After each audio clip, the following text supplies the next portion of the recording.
بسم الله الرحمن الرحيم الحمد لله رب العالمين بارئ الخلائق أجمعين الصلاة والسلام على سيد الأنبياء والمرسلين وعلى آله الطيبين الطاهرين المعصومين اما بعد نہج البلاغہ اور ہماری ذمہ داریوں کے عنوان سے ہمارا یہ دوسرا سیشن ہے۔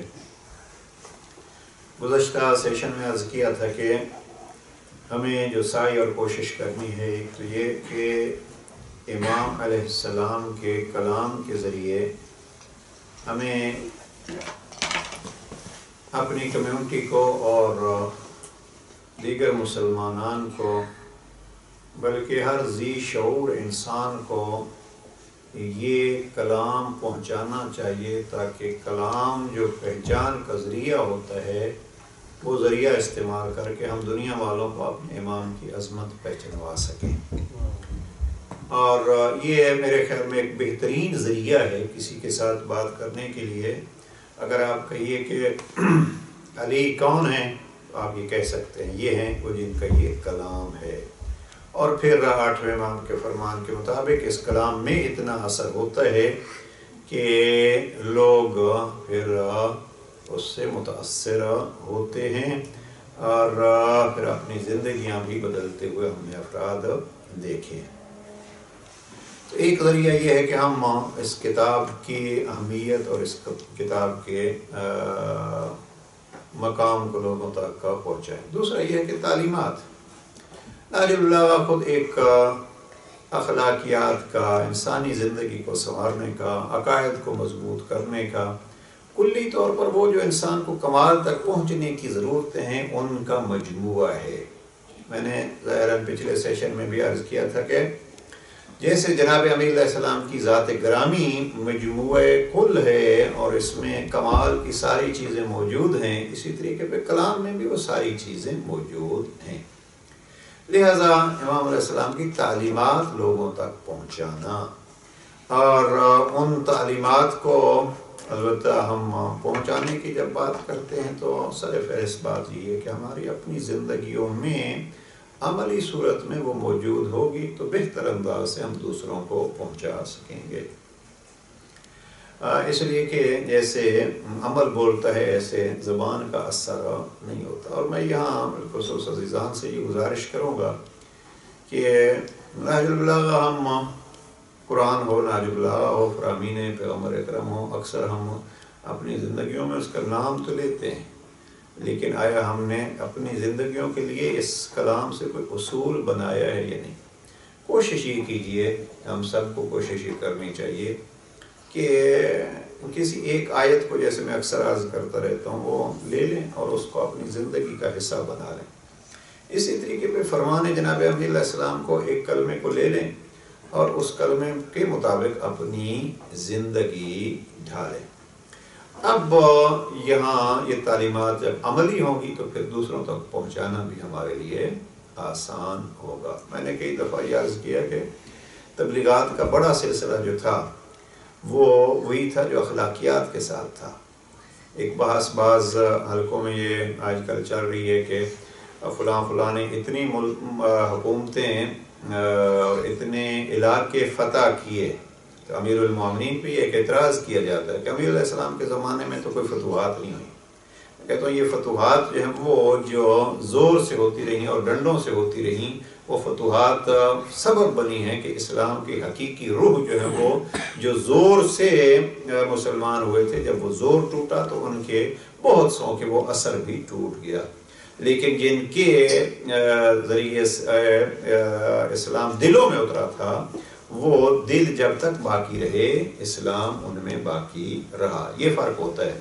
جناب امیر علیہ السلام نے مکے کی فتح ہوتے وقت جو لوگ مسلمان ہوئے تھے اور جن کو جناب پیغمبر اکرم نے بھی طلقاء کہا، ہمارے آزاد کرتا جاؤ، انتم الطلقاء، جب یہ سب فتح مکہ کے وقت غلبہ پیغمبر اکرم کو دیکھ کے مسلمان ہوئے اور پیغمبر اکرم نے ان کو ایک جگہ پہ جمع کیا، جب سب جمع ہو گئے تو اب سوچ رہے تھے کہ اب ہمارے ساتھ کیا ہوگا، تو جناب پیغمبر اکرم نے ان کو کہا جاؤ انتم الطلقاء، ہماری طرف سے آپ آزاد ہو۔ اور پھر جناب امیر المومنین نے خط 28 میں اس جملے کو دہرایا کہ آپ طلقاء ہو، اور پھر جناب زینب کبریٰ نے 61 ہجری میں شام میں اس جملے کو دہرایا تھا کہ آپ طلقاء ہو یا ابنۃ طلقاء۔ تو یہ جناب امیر علیہ السلام فرماتے ہیں کہ جب آپ ان کو مخاطب ہو کے جو فتح مکہ کے وقت مسلمان ہوئے تھے، کہ جب تک آپ کا اختیار تھا، آپ ذرا باریک جملہ ہے، جب تک اور سخت جملہ ہے، جب تک آپ کا اختیار تھا آپ مسلمان نہیں ہوئے، اسلام کے دشمن رہے۔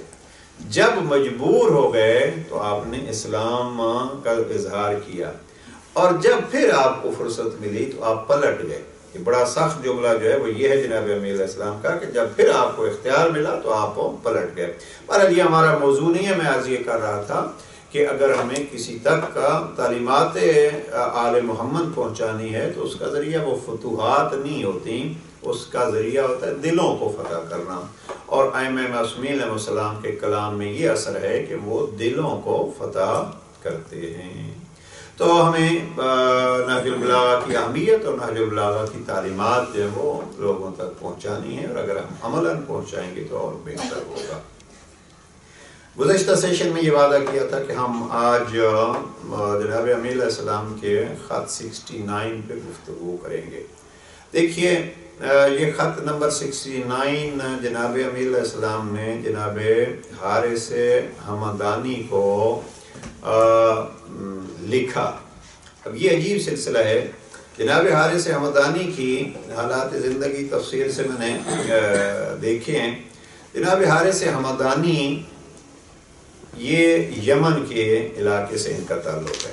حمدان یمن کا قبیلہ تھا، اور پھر اس قبیلے کے اندر جن لوگوں کو قبائل کی صورتحال معلوم ہے، وہ قبائل میں یہ ہوتا ہے کہ ایک بڑا قبیلہ ہوتا ہے، پھر اس قبیلے کی آگے شاخیں ہوتی ہیں، یعنی یہ حقیقت میں کسی آباء و اجداد کے حوالے سے جو وہ قبیلے بنتے ہیں۔ ایک شخص کا قبیلہ ہوا، اب اس میں 10 12 15 20 خاندان ہو گئے، جب وہ آگے بڑھتا رہا تو پھر وہ اس قبیلے کے اندر چھوٹے چھوٹے قبیلے جو ہیں وہ بنتے رہے۔ تو یہ حمدان ایک بہت بڑا قبیلہ تھا، جس کے اندر پھر ایک آور قبیلہ، تو جناب حارث حمدانی کا تعلق اس آور قبیلے سے، یہ یمنی قبیلہ۔ اور دلچسپ بات یہ ہے کہ یمن والے اکثر لوگ جو ہیں وہ جناب امیر المومنین علیہ السلام کی تبلیغات کی وجہ سے مسلمان ہوئے، انہوں نے اسلام قبول کیا۔ جناب امیر علیہ السلام کو جناب پیغمبر اکرم نے مکہ بھیجا، کیا یمن بھیجا، تو یمن میں جا کے جناب امیر علیہ السلام نے تبلیغات کی، اور یہ لوگ تلوار چلائے بغیر یہ مسلمان ہوتے ہیں۔ اب جب ایک کتاب میں دیکھ رہا تھا، تبری نے لکھا ہے اس کو، کہ جب حمدان کا قبیلہ مسلمان ہوتا ہے تو جناب امیر علیہ السلام نے جناب پیغمبر اکرم کو خط لکھا کہ حمدان والے جو ہیں وہ مسلمان ہو گئے ہیں۔ تو صاحب کتاب لکھتے ہیں کہ پیغمبر اکرم کو اتنی خوشی ہوئی کہ پیغمبر اکرم نے سجدہ ادا کیا اس کا کہ حمدان والے مسلمان ہوئے۔ اور پھر یہاں جملہ پیغمبر اکرم کا مدینے سے جناب پیغمبر اکرم نے فرمایا السلام علی حمدان، حمدان قبیلے پہ میرا سلام ہو، یعنی دور سے سلام۔ تو بہرحال پیغمبر اکرم کے تو سامنے تھے کہ کل انہوں نے کیا کرنا ہے۔ حارث حمدانی کی ایک خصوصیت جو بیان کی گئی ہے وہ یہ ہے کہ حارث حمدانی جناب امیر علیہ السلام کے خطبات کو بیٹھ کے لکھتے تھے۔ ذرا اس کو بھی پوائنٹ کو غور فرمائیں گے، چونکہ نہج البلاغہ پہ جو ایک اعتراض ہوتا ہے وہ یہ ہے کہ اتنے لمبے لمبے خطبے اس دور میں کیسے لکھے جاتے تھے۔ اب اگر یہ اعتراض ہوگا تو پھر جب قرآن مجید اس سے پہلے لکھا جا چکا تھا تو اس پہ بھی یہ اعتراضات معاذ اللہ ہوں گے۔ پیغمبر اکرم کے اگر تفصیلی خطبات نہیں ہوتے تھے، لیکن قرآن مجید کا لکھا جانا یہ خود اس کا شاہد ہے کہ اس سے پہلے تحریر کا سلسلہ تھا۔ جناب حارث حمدانی کے بارے میں مشہور یہ ہے کہ جناب حارث حمدانی جناب امیر علیہ السلام کے ممبر کے پاس بیٹھتے تھے اور جناب امیر علیہ السلام کے کلام کو لکھتے تھے۔ اور جو قدیمی ترین تحریر جناب امیر علیہ السلام کے خطبات کے بارے میں نقل کی جاتی ہے وہ یہی ہے کہ جناب حارث حمدانی یا اصبغ ابن نباتہ، ان دو جناب امیر علیہ السلام کے اصحاب کے بارے میں شہرت یہ ہے کہ یہ کلام امیر علیہ السلام کو لکھتے تھے۔ بہرحال جناب اصبغ ابن سباتہ سے تو بعض خطبات ان سے بھی نقل ہیں، جناب حارث حمدانی کے بارے میں مشہور ہے کہ ان کی تحریریں دوسری کتابوں میں بھی موجود ہیں، جیسے کہ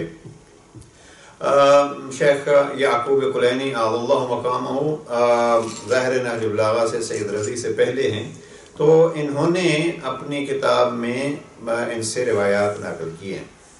اور شیخ صدوق رحمۃ اللہ علیہ وہ بھی سید رضی سے پہلے ہیں، انہوں نے اپنی کتاب توحید میں ایک خطبہ توحیدیہ نقل کیا ہے کافی تفصیل سے، اور اس کے راوی یہی جناب حارث حمدانی ہے، کہ خطبہ جناب امیر علیہ السلام کا ہے اور راوی جناب حارث حمدانی ہے۔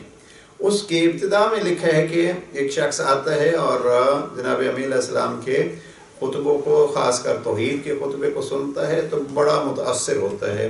جب خطبہ ختم ہوتا ہے تو اس نے جناب حارث حمدانی کو قریب دیکھا تو انہوں نے کہا اس کو آپ نے یاد کیا ہے؟ تو جناب حارث حمدانی کہتے ہیں یہ اس وقت تھا یا کچھ ٹائم کے بعد؟ تو جناب حارث حمدانی کہتے ہیں فقط یاد نہیں کیا، میں نے اس کو کتابت میں محفوظ کر لیا ہے۔ اور پھر اپنی تحریر سے جناب حارث حمدانی نے لفظ املا ہے، کیونکہ یہ املا عربی میں استعمال ہوتا ہے، ہمارے اردو میں بھی استعمال ہوتا ہے یہی املا، یعنی ایک لکھواتا ہے اور دوسرا لکھتا ہے، تو اسی سے امالی بنی ہے۔ تو جناب حارث حمدانی نے وہ خطبہ توحید املا کروایا، لکھوایا اور لوگوں نے اس کو لکھا۔ تو یہ خطبہ اس وقت بھی جناب حارث حمدانی کے حوالے سے کتاب التوحید شیخ صدوق میں موجود ہے۔ تو اس سے محسوس ہی ہوتا ہے کہ جناب حارث حمدانی کا ایک تحریر میں کافی سلسلہ رہا اور وہ اس کو لکھتے رہے۔ البتہ جناب حارث حمدانی کی اپنی ذاتی زندگی میں دو چیزیں بہت مشہور ہیں۔ ایک تو یہ ہے کہ حمدان قبیلے کے حوالے سے جیسے جناب پیغمبر اکرم نے السلام علی حمدان کہا ہے، اسی طرح جناب امیر علیہ السلام نے بھی حمدان قبیلے کی تعریف کی ہے۔ ویسے جناب امیر علیہ السلام نے یمنیوں کی بہت تعریف کی ہے، اور ان دنوں میں یمن کے جو سید ہیں وہ ان تعریفوں کو نقل کر رہے ہیں، جو سید عبد المالک یا عبد الملک۔ تو یمنی جو ہیں وہ جناب امیر علیہ السلام کے اس وقت سے بہت یعنی غلامی میں تھے اور ایک تابعداروں میں تھے، اب تک وہ سلسلہ وہاں چل رہا ہے۔ اب یمن کی تاریخ جو ہے ایک تفصیلی ہے، پیغمبر اکرم کے حدیث بھی، اور یہ خود اگر اس کو لے لیں السلام علی حمدان تو یہ بھی یمن والوں کے لیے۔ جناب امیر علیہ السلام نے حمدان والوں کے لیے کچھ اشعار بھی کہے ہیں، اور ان میں ہے کہ اناس یحبون النبی ورحتہ، یہ حمدانی وہ ہیں جو نبی اکرم سے اور آپ کے قوم قبیلے سے محبت رکھتے ہیں۔ سراء الی الحجاء وغیر کہامی، وہ جب جنگ کا موقع آتا ہے تو وہ بہادر ہوتے ہیں، وہ اس کی طرف جلدی سے بڑھتے ہیں اور بغیر کسی سستی کے جنگ میں شامل ہوتے ہیں۔ پھر یہاں جناب امیر علیہ السلام کا مشہور جملہ جو ہے وَفَلَوْ كُنْتُ بَوَّابًا عَلَى بَابِ جَنَّةٍ أَقُولُ لِحَمَدَانٍ اُدْخُلِي بِسَلَامٍ، کہ اگر میں جنت کے دروازے پر ہوں گا تو میں حمدان کو کہوں گا کہ سلامتی کے ساتھ آپ جنت میں داخل ہو جاؤ۔ یہ اس قسم کے اشعار جو ہیں وہ حمدان قبیلے کے بارے میں۔ خود جناب حارث حمدانی کے متعلق بھی کچھ اشعار ہیں، میرے خیال میں وہ اشعار جناب امیر علیہ السلام کی ایک روایت کا مفہوم سید حمیری نے بیان کیا ہے، اور وہ ہے کہ یا ہار حمدانی من یمت یرانی، یہ مشہور جو ہے وہ ہمارے ممبروں پہ بھی پڑھا جاتا ہے۔ سید حمیری ایک مشہور شاعر تھے، انہوں نے جناب امیر علیہ السلام کے اس فرمان کو یوں منظوم کیا، اے حارث حمدانی جو اس دنیا سے جاتا ہے وہ مجھ علی کو دیکھتا ہے، اب دو قسم کے جانے والے ہیں، یا محب ہے تو وہ محبت کے انداز میں دیکھتا ہے، یا وہ ہمارے ساتھ بغض رکھنے والا ہے تو وہ ہمیں ناراضگی کی حالت میں دیکھتا ہے، اس کو سامنا بہرحال علی کا کرنا پڑتا ہے۔ تو یہ جناب حارث حمدانی کے بارے میں چند چیزیں جو ہیں وہ عرض کی ہیں۔ جناب حارث حمدانی سے اہل سنت نے بھی روایات نقل کی ہیں، مسند احمد ابن حنبل میں ان سے روایات نقل ہیں، بخاری اور مسلم نے نہیں نقل کی، باقی 4 سیاح نے بھی نقل کی ہیں، اور ان کی رحلت ہوتی ہے 65 ہجری میں۔ اب یہ ایک الگ سوال جو ہے وہ ہوتا ہے، اور وہ یہ ہے کہ 65 ہجری میں یعنی کربلا سے 4 سال بعد یہ ایک سوال ذہن میں آتا ہے کہ جناب حارث حمدانی اگر تھے تو پھر کربلا میں کیوں نہیں تھے؟ یہ بہت سارے افراد کے بارے میں سوال ہوتا ہے، اس لیے کہ آپ اگر دیکھیں گے جب کربلا کا انتقام ہوتا ہے تو اس انتقام کا بھی تقریباً یہی 64 کے آخر میں، 64 ہجری کے آخر میں 65 میں جو ہے وہ ابتدا ہوتی ہے، اور پھر وہاں 4000 افراد کم از کم جو لکھے ہیں وہ قبر جناب سید الشہداء پہ بیٹھ کے یہ معاہدہ کرتے ہیں، ایک دوسرے سے وعدہ کرتے ہیں کہ ہم انتقام لیں گے۔ اب وہ کامیاب کتنے ہوئے اور کیا سلسلہ ہوا، لیکن ان مختصر ایام میں یعنی 2-3 سالوں میں اتنے افراد جو ہیں وہ ایسے تھے جو انتقام کے لیے اٹھے ہیں، تو یہ افراد جو ہیں وہ کربلا میں کہاں تھے؟ اب اس کی تعویل جو ہے مختلف ہے کہ آیا وہ مجبور تھے یا اس وقت اس ظلم کے طرف متوجہ نہیں تھے۔ تو جناب حارث حمدانی بھی 65 میں ان کی رحلت ہوتی ہے، کربلا میں ان کے تذکرہ نہیں ہے۔ تو یہ جناب حارث حمدانی کی پرسنل زندگی مختصراً۔ اب ہم پلٹ کے آتے ہیں خط نمبر 69 جو جناب امام علیہ السلام نے یہاں لکھا ہے، من کتاب لہو علیہ السلام الی الحارث الحمدانی۔ کتاب سے مراد یہ ہے کہ جناب امیر علیہ السلام نے ان کو لکھ کے دیا۔ ابھی لکھ کے دیا ہے، یہ خود ایک امام کی عظمت کی نشانی ہے۔ دیکھیے یہ خود تحریر ایک ایسی چیز ہوتی ہے جو دیر پا ہوتی ہے، اور جناب امیر علیہ السلام نے وصیت 47 میں اگر وہاں آپ جملہ دیکھیں کہ جناب امیر علیہ السلام نے وصیت کی ہے، اوصیکما، میں آپ دونوں بیٹوں کو وصیت کرتا ہوں، و جمیع ولدی، سب بیٹوں کو وصیت کرتا ہوں، سب اولاد کو وصیت کرتا ہوں، اہلی، سب خاندان کو وصیت کرتا ہوں، اور چوتھا جملہ یہ فرمایا وَمَنْ بَلَّغَهُ کتابی، جس تک میری یہ کتاب، یہ تحریر میری پہنچے اس کو میں وصیت کرتا ہوں۔ اب یہ وصیت جناب امام کی جس تک پہنچے، تو شاید تحریر اس لیے امام کرتے تھے کہ یہ دیر پا ہوتی ہے اور دور دور تک یہ پہنچے گی، جیسے اب ہمارے پاس یہ پہنچ چکی ہے۔ تو یہ خط جو ہے وہ ہے یعنی مکتوب ہے جناب امیر علیہ السلام کا، انہوں نے لکھا ہے کہ مکتوب من کتاب لہو علیہ السلام الی الحارث الحمدانی۔ اب جب امام کے پاس بیٹھتے تھے، یہ غور طلب بات ہے کہ جب جناب حارث حمدانی امام علیہ السلام کے پاس بیٹھتے تھے، ممبر کے نیچے بیٹھتے تھے، تو پھر تحریر کی کیا ضرورت تھی؟ تو یہ ہے کہ تحریر گویا دوسروں تک پہنچانا بھی ایک مقصود تھا۔ اب جب امام کا مقصود، اس میں سے 2 نتیجے جو ہیں وہ 2 نقطے نکالے جا سکتے ہیں۔ ایک یہ ہے کہ امام نے تحریر اس لیے بھیجی ہے کہ جو اس وقت موجود نہیں ہیں، بعد میں آنے والے ہیں، ان کے لیے بھی ہو۔ تو جو نقطہ میں عرض کرنا چاہتا ہوں پہلا وہ یہ ہے کہ ہم یہ نہیں ہے کہ یہ فقط حارث حمدانی کے لیے ہے، لکھنا یہ بتلاتا ہے کہ یہ ہر ایک شیعہ کے لیے جو جس دور میں بھی ہو اس کے لیے یہ تحریر ہے۔ اگر ہم اس کو سمجھ لیں کہ یہ ہر دور والوں کے لیے تحریر ہے، تو پھر ہم بھی اس کو اسی انداز میں اہمیت دیں گے جیسے جناب حارث حمدانی نے اس کو دی ہے۔ تو یہ ایک پہلو۔ دوسرا یہ ہے، اور میں یہ اکثر عرض کرتا رہتا ہوں کہ اگر ایک ہم اکثر یہ کہتے ہیں اولنا محمد، آخرنا محمد، اوسطنا محمد، کلنا محمد، یہ حدیث ہے یا نہیں ہے؟ بہرحال مفہوم حدیث یہی ہے۔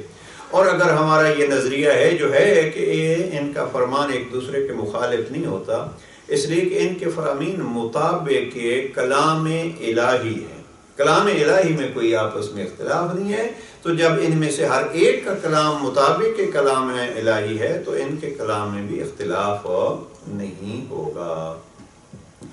اب جب اختلاف نہیں ہوگا تو جناب امیر علیہ السلام جو حارث حمدانی کو بتلا رہے ہیں گویا وہ سب شیعوں کو بتلا رہے ہیں۔ جب سب شیعوں کو سب چاہنے والوں کو بتلا رہے ہیں تو اس کا یہ بھی مقصد ہوگا کہ فقط علی ہی اپنے شیعہ کو اور اپنے زمانے والوں کو نہیں بتلا رہے، بلکہ ہر امام اپنے اپنے زمانے والوں کو یہ بتلا رہے ہیں۔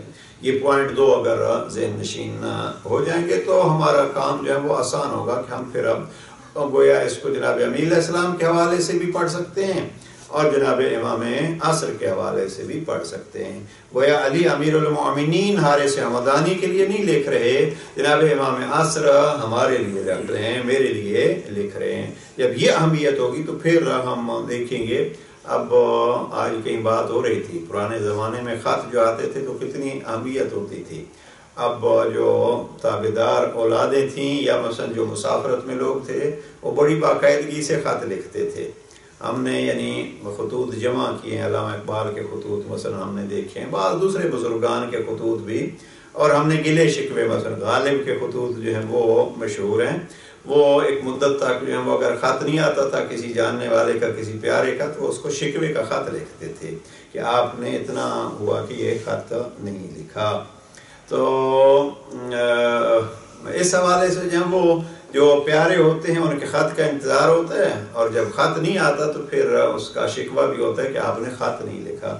تو ہم اگر اس خط کو اسی انداز سے سمجھیں گے کہ ہمارے زمانے کے امام کا خط ہے تو ہم اب غور سے پڑھیں گے کہ ہمارے امام نے پھر اس خط میں کیا کہا ہے۔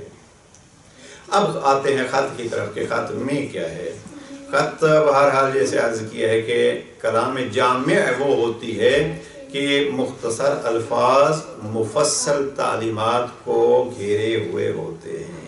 اس کو فصیح و بلیغ کلام بھی وہی کہی ہے، کلام جامع بھی وہی ہے، کلام مختصر ہے اور معنی اس کے وسیع ہیں۔ اب امام علیہ السلام نے جو تقریباً 40 کے قریب یہاں نصیحتیں کی ہیں یا مواعظ بیان فرمائے ہیں یا جو چیزیں لکھی ہیں ان کی طرف آتے ہیں۔ پہلا جملہ جناب امیر علیہ السلام نے یہ لکھا ہے وَتَمَسَّكْ بِحَبْلِ الْقُرْآنِ۔ اب ہم اس کو پہلا جملہ کہیں گے وَتَمَسَّكْ بِحَبْلِ الْقُرْآنِ۔ حارث حمدانی آپ کے لیے اور آپ کے ذریعے سب کے لیے میں علی یہ فرما رہا ہوں وَتَمَسَّكْ بِحَبْلِ الْقُرْآنِ کہ قرآن کی رسی کے ساتھ تمسک کرو۔ اب یہ تمسک کیا ہے؟ تمسک ہر چیز کا الگ الگ ہوتا ہے۔ بہرحال تمسک کا اکثر معنی جو ہے وہ اور عام معنی یہی کیا جاتا ہے اور کیا جا سکتا ہے، وہ ہے کسی چیز کے ساتھ چمٹ جانا۔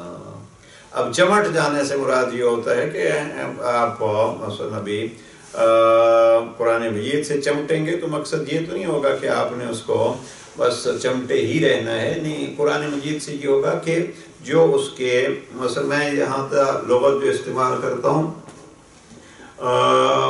اس کی ایک تحقیق فی الفاظ القرآن الکریم ہے، تو اس میں انہوں نے تفصیل سے تمسک کا معنی کیا ہے اور جس کا خلاصہ یہ کیا جا سکتا ہے کہ قرآن مجید سے تمسک یہ ہوگا کہ آپ اس کے اصول و قواعد جو ہیں اس کے مطابق عمل کریں۔ اور اگر اس لفظ تمسک کو سمجھنا ہے قرآن مجید میں چند بار ہی لفظ استعمال ہوا ہے، مثلا خود آیت الکرسی میں بھی استعمال ہوا ہے، لیکن مشہور حدیث ہے جو حدیث ثقلین ہے اس میں لفظ تمسک اہل بیت کے لیے بھی اور قرآن مجید کے لیے بھی استعمال ہوا ہے۔ انی تارک فیکم الثقلین کتاب اللہ و عترتی اہل بیتی ان تمسکتم بہما، اگر آپ سب ان دونوں سے تمسک کرو گے تو پھر یہ آپ کو ضلالت اور گمراہی سے بچائیں گی۔ تو یہ تمسک جو ہے وہ کسی چیز سے اپنے آپ کو جوڑ لینا، تعلق قائم رکھ لینا۔ اب بعض جو ہے وہ ہم اگر متمسک ہوں گے تو متمسک کا مقصد فقط یہ نہیں ہوتا کہ گلے لگا لینا، بعض ایسے امور ہوتے ہیں جہاں گلے لگانا ٹھیک ہی نہیں ہوتا، تو تمسک جو ہے وہ ہوتا ہے، تمسک یہ ہے کہ اس سے متعلق ہو جانا، اپنے آپ کو اس سے جوڑ لینا۔ اب جناب امین علیہ السلام نے کیا فرمایا؟ وَتَمَسَّكْ بِحَبْلِ الْقُرْآنِ، اللہ کے کیا قرآن کی رسی سے تمسک رکھو۔ اب بڑا خوب معنی کیا ہے۔ پہلے تو یہ ہے کہ رسی کیا ہوتی ہے، قرآن مجید کے لیے بار بار یہ لفظ قرآن نے بھی استعمال کیا ہے، وَاعْتَصِمُوا بِحَبْلِ اللَّهِ، اللہ کی رسی کے ساتھ جو ہے وہ اپنے آپ کو جوڑے رکھو۔ اور یہاں جناب امین علیہ السلام نے بھی لفظ حبل استعمال کیا، یعنی رسی۔ اب بڑے اچھی جو اس کا مفہوم بیان کرتے ہیں آیت اللہ العظمیٰ جوادی عاملی، وہ فرماتے ہیں پہلے تو یہ ہے کہ رسی کہلواتی اسی ہے جب اس کے چند دھاگے یا چند چیزیں اس سے کم از کم دو جو ہیں وہ مل کے جڑیں تو وہ رسی کہلاتی ہے۔ رسی آپ دیکھیے تو وہ رسی میں بہت سارے اس کے حصے ہوتے ہیں، تو رسی یعنی ایک مجموعہ کچھ چیزوں کا۔ دوسرا جو بہت مشہور جملہ ہے جوادی عاملی کا، وہ کہتے ہیں کہ رسی کے دو سرے ہوتے ہیں، ایک سے شروع ہوتی ہے ایک سے اینڈ ہوتی ہے۔ ابھی کہاں شروع ہوتی ہے؟ تو اللہ کی کتاب جو ہے اس کو جب لفظ حبل کہا جاتا ہے تو اس کا مقصد یہ ہے کہ اس کا ایک سرا آپ کے پاس ہے اور اس کا دوسرا سرا اللہ کے پاس ہے۔ اب بہت ساری چیزوں میں اگر انسان رسی کا سہارا لے لے تو وہ جو کنویں سے آپ دیکھتے ہیں پانی جب نکالتے ہیں تو وہ رسی کے سہارے سے نکالتے ہیں، خالی ڈول ڈالا اور اس سے پانی بھرا گیا، اب اس پانی کو کھینچیں گے، چونکہ اس رسی کا ایک سرا جو ہے وہ اس ڈول کے ساتھ ہے، دوسرا سرا ہمارے ہاتھ میں ہے، اب ہم نے اس سے پانی نکالنے کا استفادہ کیا۔ اب پیاس بجھے گی کس طریقے سے؟ اس رسی کے دونوں کونے جب قریب آئیں گے تو اسی طریقے پہ اللہ کی کتاب رسی کا مقام رکھتی ہے، یعنی اس کا ایک پہلو اللہ کی طرف ہے، یعنی اللہ کی طرف سے ہے، اور دوسرے یہ ہے کہ اللہ کے بندوں کی طرف ہے۔ تو جب اللہ کے بندے اس رسی کے ساتھ اپنا تعلق رکھیں گے تو یقین رکھنا چاہیے کہ پھر اللہ رسی ہی کی طرح اسی قرآن کے ذریعے سے انسان کو پستی سے بلندیوں تک لے جائے گا۔ لہذا قرآن مجید سے تمسک یہ ہے کہ ہم قرآن مجید کو اللہ کا کلام سمجھتے ہوئے اس سے اپنے آپ کو جوڑے رکھیں۔ تو یہ ہے کہ وَتَمَسَّكْ بِحَبْلِ الْقُرْآنِ۔ اب میں سمجھتا ہوں کہ اس کی ایک وضاحت کی ہے جناب امین علیہ السلام نے آگے، اور وہ ہے وَانْتَصِحْ، کہ اس سے نصیحت حاصل کرو، اس سے تمسک رکھو اور نصیحت حاصل کرو۔ یعنی تمسک کا معنی کیا ہے جناب امین علیہ السلام نے کہ اس سے نصیحت حاصل کرو۔ اب نصیحت کیا ہوتی ہے؟ نصیحت ہمارے ہاں اردو میں بھی اکثر لفظ نصیحت استعمال ہوتا ہے۔ نصیحت حقیقت میں دو معنی کیے گئے ہیں۔ نصیحت کا ذرا معنی جو وَانْتَصِحْ قرآن مجید میں بھی بار بار استعمال ہوا ہے، نحو البلاغہ میں بھی چند جگہوں پہ لفظ نصیحت استعمال ہوا ہے۔ یہاں جناب امین علیہ السلام نے فرمایا وَانْتَصِحْ، قرآن مجید سے نصیحت حاصل کرو۔ اہل زبان نے نصیحت کے دو معنی کیے ہیں۔ پہلا معنی یہ ہے کسی کی خیر خواہی، یعنی کسی کی اچھائی چاہنا۔ اب یہ نصیحت کا معنی ہے، فلاں نصیحت کر رہا ہے، یعنی وہ آپ کا خیر خواہ ہے، آپ کی اچھائی کے لیے وہ اقدام کر رہا ہے۔ یہ ہوگا معنی جو ہے وہ نصیحت کا۔ دوسرا معنی نصیحت کا جو ہے وہ ہے خالص۔ اب نصیحت کا معنی خالص بھی ہوا، خیر خواہی بھی ہوا، ان کو جمع کیا جائے تو یہ ہے کہ خلوص کے ساتھ، اخلاص کے ساتھ کسی کی اچھائی چاہنا، یہ ہوگی نصیحت۔ یعنی نصیحت کا مفہوم یہ ہوگا کہ خالص اللہ کے ذات کو خوش کرنے کے لیے کسی کی اچھائی چاہنا، یہ نصیحت ہو جائے گی۔ اب امام فرماتے ہیں کہ وَانْتَصِحْ، اس سے نصیحت حاصل کرو۔ اب قرآن سے نصیحت حاصل کرو یعنی قرآن آپ کا خیر خواہ ہے، اور خالص طور پر قرآن آپ کا خیر خواہ ہے۔ اگر آپ اس سے اپنی اچھائی چاہیں گے تو یہ آپ کو اچھائی کی طرف رہنمائی کرے گا۔ اب نصیحت کے لیے مثلا دونوں معنی جو ہیں وہ اخلاص کے لیے قرآن مجید میں جناب موسیٰ کے بہن کے یہ جملات ہیں۔ جناب موسیٰ جب فرعون کے دربار میں پہنچ گئے وہ جھولے کے ساتھ، تو جھولے میں تیر کے تو وہ ڈھونڈنے لگے کہ کوئی ہے جو اس بچے کو اب دودھ پلائے۔ تو یہاں جناب موسیٰ کی بہن وہاں موجود تھیں، وہ کہتی ہیں کہ میں آپ کو کوئی ایسا گھر بتلاؤں وَهُمْ لَهُ نَاصِحُونَ، جو اس کے خیر خواہ ہوں، جو اس کے ہمدرد ہوں، جو اس کے لیے خالص طور پر اچھائی چاہتے ہوں. کیا میں آپ کو کوئی ایسا گھر بتلاؤں؟ یہاں لفظ ناصحون استعمال ہوا ہے. یہ سورہ قصص سورہ 28 کی آیت 12 ہے، جہاں جناب موسیٰ کی بہن کے لفظ قرآن مجید نے استعمال کی وَهُمْ لَهُ نَاصِحُونَ. وہ گھر ایسا ہے جو اس میں اس کا خیر خواہ ہوگا.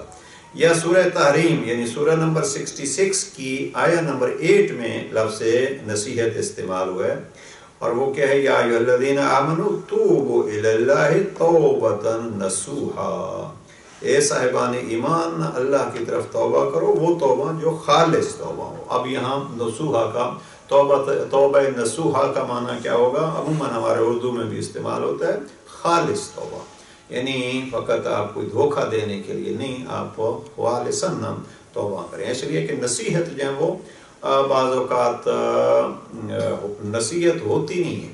یہ ہمارے لیے بہت مہم جملہ ہے.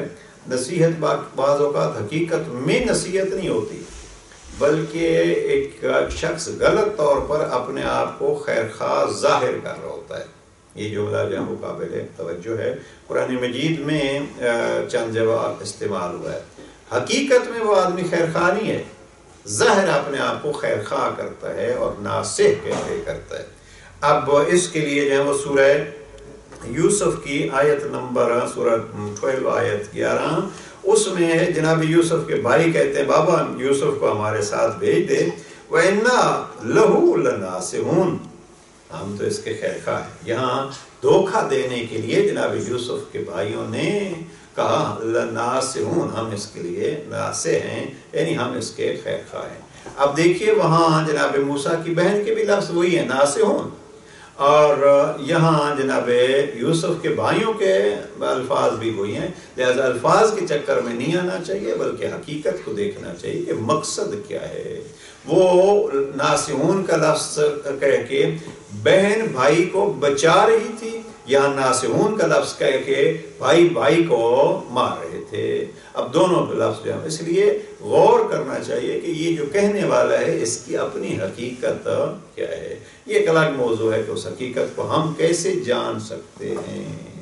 ایک اس سے بھی بڑھ کے جو ہے وہ شیطان کے جملے بھی، اور وہ قسم کھا کے کہتا ہے. یہ سورہ اعراف کی آیت نمبر 21 ہے. شیطان نے کہا وقاسمہما، اور دونوں کو جناب آدم اور جناب حوا کے لیے قسم کھائی اس نے.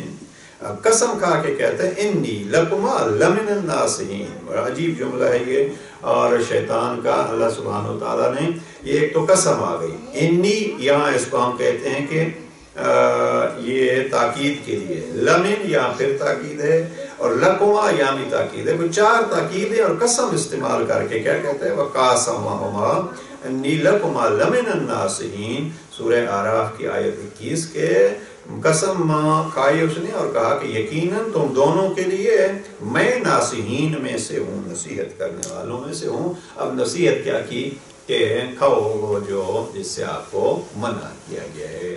تو جناب آدم اور جناب حوا کو قسمیں کھا کے شیطان نے، یا اس کو ہم آسان لفظوں میں یوں کہتے ہیں کہ اپنا بن کے اس نے وہ کھلا دیا جو نہیں کرنا تھا. تو اس حوالے سے نصیحت کا معنی جو ہے وہ ذہن میں رہے کہ نصیحت، حقیقی نصیحت وہ ہے جہاں اخلاص ہو اور جہاں ہمدردی ہو، دونوں چیزیں مل کے ہوں. ہمدردی کا اظہار ہو تو وہ مقصد اخلاص نہیں ہے، وہ ناصح بننے کا ایک حوصلہ ہوگا. اب ہم اس دنیا میں اس زمانے میں دیکھتے ہیں بہت سی ایسی طاقتیں اور ایسی حکومتیں ہوتی ہیں جو لوٹتی ہیں، اور حقیقت میں لوٹتی ہیں کیا کہہ کے کہ ہم آپ کے خیر خواہ ہیں. لہذا ہر خیر خواہی کا دعویٰ کرنے والا خیر خواہ نہیں ہوتا. اسی طریقے پہ ہم مذہب میں بھی اس چیز کو لے آ سکتے ہیں کہ ہر بندہ جو ہے وہ دعوے دار کہ میں مذہب کا ٹھیکیدار ہوں. یہ اس میں دیکھنا ہوتا ہے کہ وہ اس کا اپنا کتنا فائدہ ہے. اس حوالے سے جو ہے وہ ہوشیار رہنا پڑتا ہے. کچھ ذمہ داریاں ہماری جو ہیں وہ اپنی ہیں. بہترین یہ ہے کہ ہم اگر قرآن مجید سے نصیحت حاصل کریں تو ادھر ادھر کی نصیحتوں سے ہم محفوظ رہیں گے کہ کہیں کوئی غلط ہمیں نصیحت نہ کر جائے. نصیحت کے روپ میں حقیقت میں وہ نصیحت نہیں ہوگی. تو اب قرآن مجید کو جناب امیر علیہ السلام نے کس عنوان سے لیا؟ پہلی چیز یہ ذہن میں رکھیے کہ وَتَمَسَّكْ بِحَبْلِ الْقُرْآنِ. امیر علیہ السلام نے حارث حمدانی کو کہا کہ اپنے آپ کو جوڑے رکھو، تعلق مضبوط کرو قرآن سے. قرآن سے تعلق مضبوط کرنے کا طریقہ کیا ہوگا؟ وَانْتَصِحْ، کہ اس سے نصیحت حاصل کرو. اب نصیحت کیسے حاصل کریں؟ اب قرآن مجید میں خود نصیحتیں ہیں. یہ ایک باب ایسے ہے کہ قرآن مجید میں نصیحتیں. مثلا میں اکثر یہ عرض کرتا رہتا ہوں، اور جناب یعقوب نے اپنے بیٹوں کو نصیحتیں کی، اور تفصیلی نصیحت جو ہے وہ قرآن مجید نے جو جناب لقمان سے کرائی ہے. جناب لقمان اپنے بیٹے کو کہتے ہیں. کم از کم اگر ہم وہ کر لیں، خود اللہ سبحانہ وتعالیٰ کی نصیحتیں مثلا یا عباد الرحمن، اے اللہ کے بندو، اور پھر سورہ فرقان میں کوئی 11 نصیحتیں کی ہیں. لیکن آج کے اس سیشن میں جو عرض کروں وہ یہ ہے کہ جناب لقمان کی نصیحتیں جناب لقمان کے بیٹے کو، اور جناب لقمان کے بیٹے کو تفصیلی نصیحت ہیں. قرآن مجید نے اس کو موعظہ کہا ہے. وَإِذْ قَالَ لُقْمَانُ لِابْنِهِ وَهُوَ يَعِظُهُ. آپ یہی سمجھیے یہاں کے وہی موعظہ اور وہی نصیحت. ہمارے ہاں اردو میں بھی لفظ یوں استعمال ہوتا ہے، وعظ و نصیحت. تو موعظہ بھی تقریباً اس کے قریب ہے. یہ سورہ 31 کی آیت 13 سے یہ نصیحت شروع ہوتی ہے. وَإِذْ قَالَ لُقْمَانُ لِابْنِهِ وَهُوَ يَعِظُهُ يَا بُنَيَّ لَا تُشْرِكْ بِاللَّهِ. جب لقمان نے اپنے بیٹے سے کہا، اور وہ اپنے بیٹے کو یہاں ترجمہ شیخ محسن علی صاحب کا ہے، وہ اس میں ترجمے میں موعظہ کا معنی یہ کہ اپنے بیٹے کو نصیحت کرتے ہوئے کہا. اب نصیحت کرتے ہوئے کیا کہا؟ پہلا جملہ کہا یا بنیا، اے بیٹا، لا تشرک باللہ، کسی کو اللہ کا شریک نہ ٹھہرانا. کیوں؟ ان الشرک لظلم عظیم، اس لیے کہ یہ شرک بہت بڑا ظلم ہے. آگے پھر وصیت کا سلسلہ وَوَصَّيْنَا الْإِنسَانَ بِوَالِدَيْهِ. اللہ سبحانہ وتعالیٰ کا ارشاد ہے کہ ہم نے انسان کو وصیت کی ہے. یہاں وصیت کا بھی ترجمہ بعض نے نصیحت ہی کیا ہے. ہم نے انسان کو نصیحت کی ہے، اپنے والدین کے ساتھ احسان کی. پھر والدین کے پھر الگ کہا، خاص کر ماں کا. حملتہ امہ وہنا علی وہن، اس ماں جس نے اس کو کمزوری پہ کمزوری کے باوجود اٹھائے رکھا پیٹ میں. وفصالہ فی عامین، اور پھر 2 سال اس کو دودھ پلاتی رہی. ان کے لیے وصیت کرتا ہوں کیا ہے؟ ان اشکر لی ولوالدیک، میرا شکریہ ادا کرو اور والدین کا شکریہ ادا کرو. الی المصیر، یہ ایک نصیحت. مثلا یہاں سے نصیحت شروع ہوتی ہے. آپ اس کو دیکھیے گا، یہ سورہ لقمان سورہ 31 کی آیت 13 سے آگے یہ سلسلہ نصیحت کا شروع ہوتا ہے، اور یہ چلتا ہے تقریباً آیت 19 تک. یہ چند آیات جو ہیں وہ 6 آیات میں چند نصیحتیں ہیں جناب لقمان کے ذریعے سے جناب لقمان کے بیٹے کو. تو اب یہ نصیحتیں، اس کے بعد جناب امیر علیہ السلام نے تیسرا جو جملہ فرمایا ہے اس پہ اگر آپ غور کریں تو تیسرا جملہ اس خط کا کیا ہے کہ وَأَحِلَّ حَلَالَهُ وَحَرِّمْ حَرَامَهُ. قرآن مجید کے حلال کو حلال اور حرام کو حرام سمجھو. تو تمسک بحبل القرآن، اللہ کے رسی سے مضبوطی سے تعلق رکھنا، اس سے نصیحت لینا. میں سمجھتا ہوں کہ یہ شاید نصیحت ہی کا ایک اور وضاحت ہوگی. نصیحت یہ ہے کہ جس کو اللہ نے حلال قرار دیا ہے اس کو حلال سمجھیے، اور جس کو حرام قرار دیا ہے اس کو حرام سمجھیے. اور اسی حلال اور حرام کی حقیقت بتلانے کے لیے عملاً بھی اور قولاً بھی پیغمبر اکرم کی ذات کو اللہ سبحانہ وتعالیٰ نے بھیجا. 12 ربیع الاول کے حوالے سے ذکر جناب پیغمبر اکرم بھی ہو جائے، اور وہ حقیقت میں ذات گرامی وہ ہے جس کے ذریعے سے اللہ کی کتاب ہم تک پہنچی ہے۔ ایک اگر عظمت دیکھ لی جائے پیغمبر اکرم کے، اگر مختصر ترین الفاظ میں کوئی تعریف کی جاتی ہے، الحمدللہ قرآن مجید کی وہ تعریف ہے اور ہمارے ہر ممبر سے کی جاتی ہے، وَمَا أَرْسَلْنَاكَ إِلَّا رَحْمَةً لِلْعَالَمِينَ۔ پچھلے ویکینڈ پہ ایک سیشن تھا تو بڑا اچھا سیشن مجھے لگا، 20-25 افراد تھے، تو ہم نے یہ آیت پڑھی وَمَا أَرْسَلْنَاكَ إِلَّا رَحْمَةً لِلْعَالَمِينَ، تو میں نے کہا بھی یہ کمپٹیشن ہو جائے گی، وہ کیجیے کہ آیت کا ریفرنس کون پہلے بتلائے گا، تو پھر 10 آیات، اور اسی طریقے سے جو ہے وہ پھر ہم نے ایک یہ بھی تھا کہ آپ پیغمبر اکرم کی عظمت کے لیے کون سی آیات جو ہیں وہ پیش کریں گے۔ یہ ہے کہ ابھی آپ ذہن میں ذرا سوچئے کہ وَمَا أَرْسَلْنَاكَ إِلَّا رَحْمَةً لِلْعَالَمِينَ، یہ اس کا ریفرنس اگر پوچھا جائے تو ذہن میں ہونا چاہیے۔ یہ سورہ انبیاء کی آیت نمبر 107 ہے، وَمَا أَرْسَلْنَاكَ إِلَّا رَحْمَةً لِلْعَالَمِينَ۔ یہاں پیغمبر اکرم کو عالمین کی رحمت کہا گیا۔ ایک آیت اسی حوالے سے اور یاد کر لیجیے، اور وہ ہے سورہ توبہ کی، سورہ نمبر توبہ جو ہے وہ کیا ہے، ہم اس دن وہ کہہ رہے تھے، میں تفسیر میں جب آپ عملی فرمایا کرتے تھے کہ کم از کم جو ہے وہ سوروں کے نمبر یاد کر لیا کیجیے، تو سورہ توبہ جو ہے وہ ہے سورہ نمبر 9، سورہ توبہ کی آیت نمبر 128 اگر دیکھیے، سورہ انبیاء کی آیت 107 میں کیا ہے، وَمَا أَرْسَلْنَاكَ إِلَّا رَحْمَةً لِلْعَالَمِينَ، ہم نے آپ کو عالمین کے لیے رحمت بنا کے بھیجا ہے، بلکہ اس میں اچھا ترجمہ جو ہے وہ بس رحمت بنا کے بھیجا ہے، یعنی کلی طور پر جو ہے وہ رحمت ہے۔ اب سورہ توبہ کی اس آیت کو دیکھیے تو یہی لفظ رحمت جناب پیغمبر اکرم کے لیے اللہ سبحانہ وتعالیٰ نے کس انداز میں استعمال کیا ہے، لَقَدْ جَاءَكُمْ رَسُولٌ مِّنْ أَنفُسِكُمْ عَزِيزٌ عَلَيْهِ مَا عَنِتُّمْ حَرِيصٌ عَلَيْكُمْ بِالْمُؤْمِنِينَ رَءُوفٌ رَحِيمٌ۔ بڑے خوبصورت عظمت پیغمبر اکرم کے لیے یہ آیت ہے۔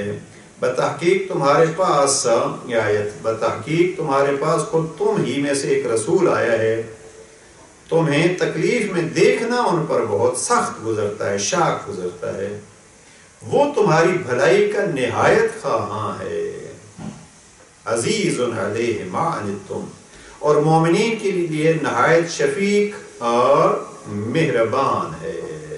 یہاں لفظ رحیم استعمال ہوئے پیغمبر اکرم کے لیے کہ بالمؤمنین رؤوف رحیم، مومنین کے لیے نہایت رؤوف اور رحیم ہے۔ اب اس حوالے سے پیغمبر اکرم صلی اللہ علیہ وآلہ وسلم کو کیا کہا گیا ہے، رحمت کہا گیا ہے۔ اور آخری جملہ اور گفتگو کو سمیٹ لیتے ہیں، وہ یہ ہے کہ جناب امیر علیہ السلام نے خط 158 میں ارشاد فرمایا، اور اس کو اگر ہم لے لیں تو یہ ہماری عید میلاد کامل ہوگی، اور وہ یہ ہے کہ جناب امیر علیہ السلام فرماتے ہیں کہ اللہ کے محبوب بندوں میں سے وہ ہے کہ جو پیغمبر کے نقش قدم پہ چلتا ہے۔ احب العباد الی اللہ المختص لعصرہ، اس کو خطبہ نمبر 158 کا یہ جملہ پیغمبر اکرم کے لیے بہت ساری چیزیں یہاں جناب امیر علیہ السلام نے بیان کی ہیں، لیکن ایک جملہ جو ہے وہ یہی ذہن میں رکھیے، فَتَأَسَّ مُتَأَسِّن بِنَبِيِّهِ، پیروی کرنے والے کو چاہیے کہ پیغمبر اکرم کی پیروی کرے اور ان کے نشان قدم پر چلے، اور اللہ کے محبوب بندوں میں سے وہی ہوگا جو آپ کے نقش قدم پر چلے۔ اللہ سبحانہ وتعالی ہمیں سیرت پیغمبر کو سمجھنے، اس کو زندگیوں میں اپنانے کی توفیق نصیب فرمائے، اور ہم سے جو درگزر کیا خطا اور کوئی غلطی ہو جاتی ہے، پروردگار جناب پیغمبر اکرم ہی کے صدقے میں ہماری اس خطا کو معاف فرمائے۔ جو ہمارے شرکاء ہیں پروردگار ان کی اس کوشش کو قبول فرمائے، اور جو اس دنیا سے چلے گئے ہیں پروردگار ان کو بری کے رحمت فرمائے، اس مرکز کو کریم اللہ مزید آبادی عطا فرمائے، اور اس سے زیادہ ہمیں فائدہ اٹھانے کی توفیق نصیب فرمائے۔ السلام علیکم ورحمۃ اللہ وبرکاتہ۔